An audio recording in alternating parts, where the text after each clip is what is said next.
শক্তিশালী এই ঘূর্ণিঝড়টি চলতি মাসের শেষের দিকেই পশ্চিমবঙ্গ ও বাংলাদেশীয় উপকূলীয় অঞ্চলে আছড়ে পড়তে পারে বলতে জানিয়েছেন ভারতের আবহাওয়া অফিস।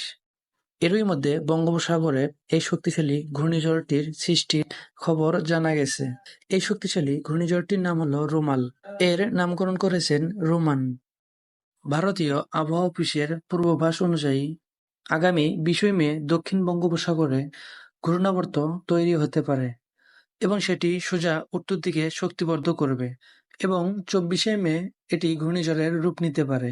25 মে সন্ধ্যার পর ঘূর্ণিঝড়টি পশ্চিমবঙ্গ বা বাংলাদেশের দিকে এগিয়ে আসতে পারে বলে জানিয়েছেন ভারতীয় আবহাওয়া অফিস।